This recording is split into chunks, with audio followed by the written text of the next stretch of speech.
আসসালামু আলাইকুম, welcome to my channel. ভাই বোনেরা, আপনারা কীরকম আছেন? আল্লাহর রহমতে অবশ্যই ভালো আছেন, আমরাও সবাই ভালো আছি।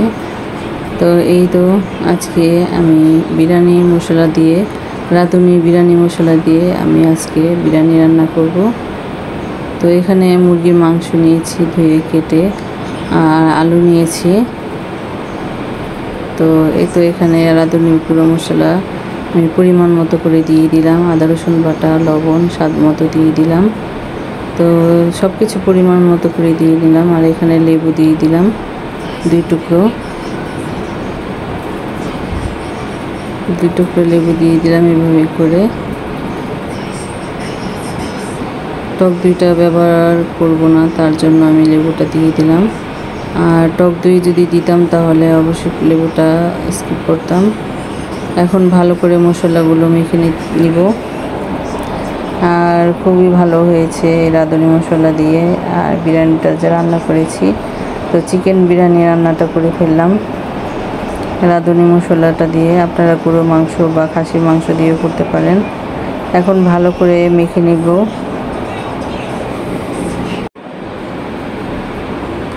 এতো ভালো করে মেখে নিলাম। এখন রান্নার জন্য চলে যাব। এখানে রান্নার সয়াবিন তেল দিয়ে দিলাম পরিমাণ মতো, একটু সয়াবিন তেলটা বেশি দিব।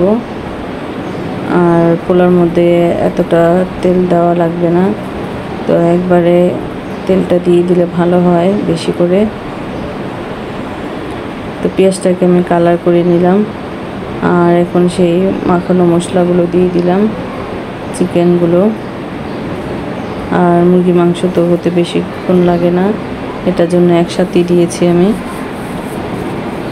মুরগির মাংসের সাথে। এখন ভালো করে মাংসটাকে আমি যে মাংসটার মধ্যে পানিটা উঠবে, আর আমি কড়াইটা ধুয়ে ভালো করে দিয়েছি সামান্য একটু অল্প পানি, তো এই পানিতেই সিদ্ধ হয়ে যাবে। এখন ভালো করে হয়তো বলক এসে পড়েছে, নাড়াচাড়া দিয়ে আর চুলার আঁচটা কমিয়ে দিব এখন সিদ্ধ করার জন্য আলু আর মাংসটা।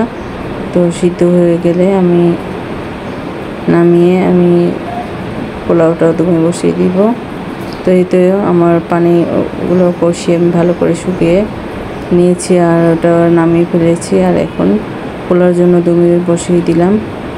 এখন সয়াবিন তেলটা, যেহেতু আমি মাংসটাকে কষাতে যখন আমি দিয়েছি তেলটা বেশি দিয়েছি, আর এখানে একটু তেলটা পরিমাণ কম দিলাম। আর এখানে অল্প একটু তেল দিয়ে ঘি দিয়ে দিলাম, 3 টেবিল চামচের মতো ঘি দিয়ে দিলাম। এখন একটু তেলটাকে গরম করে নিলাম। এখন পোলার চালটাকে দিয়ে ভালো করে একটু ভাজা ভাজা করে নিব, তাহলে ভালো হয় আর গ্রানটা খুব সুন্দর আসে।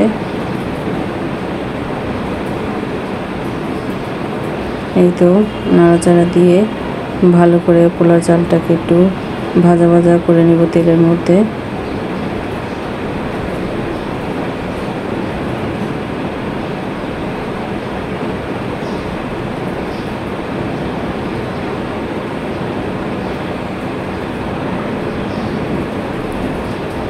এই তো ভাজা ভাজা করে নিয়েছি আমি। এখন পানি দিয়ে দিব। দেখেন কতটা সুন্দর ভাজা ভাজা করে নিয়ে এলাম।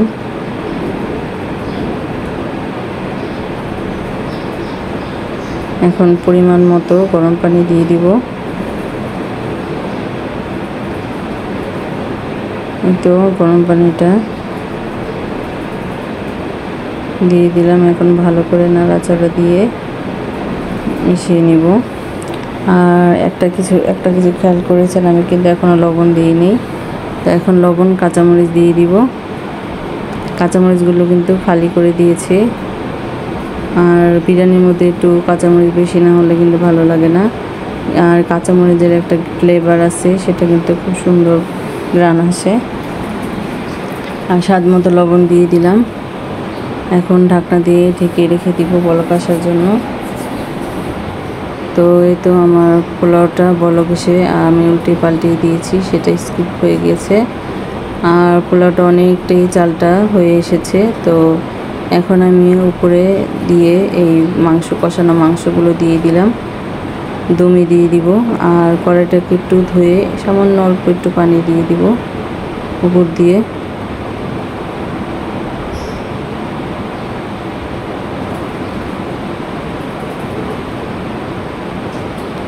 তো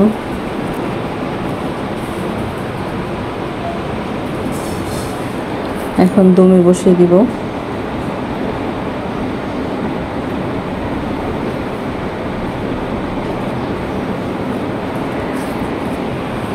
এই তো দমে বসিয়ে দিলাম। আর এই তো দেখেন কি সুন্দর হয়ে গিয়েছে আমার পোলাও রান্নাটা, বিরিয়ানি রান্নাটা খুবই ভালো হয়েছে। তো শুরুতে এখন একটা লাইক যারা দেননি অবশ্যই একটা লাইক দিয়ে কমেন্ট করে জানাবেন আমার এই বিরিয়ানি রান্নাটা কীরকম হয়েছে। আর রাঁধুনি মশলাটা দিয়ে তো যারা খেয়েছেন তারা তো জানেনই এটার টেস্টটা কীরকম। আর খুবই ভালো লেগেছে। তো এতক্ষণ ধৈর্য ধরে দেখেছেন আর আমার পাশেই থাকবেন আর আমাকে সাপোর্ট করবেন। যারা নতুন বন্ধু অবশ্যই সাবস্ক্রাইব করে পাশে থাকবেন আর বেল নোটিফিকেশনটা বাজিয়ে দিবেন যাতে আমি কোনো ভিডিও ছাড়লে আপনাদের মাঝে চলে যায়। তো এই তো আমাকে অনেক দোয়া করবেন যাতে আমি অনেক দূরে যেতে পারি আর এই ইউটিউবের মাধ্যমে থাকতে পারি। তো ভালো থাকবেন, সুস্থ থাকবেন, নিরাপদে থাকবেন, আমাদের পাশে থাকবেন, আমাদের জন্য দোয়া করবেন আর আমাদের বেশি বেশি করে সাপোর্ট করবেন। আপনাদের লাইকস কমেন্ট আমাদের উৎসাহ বাড়ায় আর আমাদের খুবই মূল্যবান। তো আল্লাহ হাফেজ।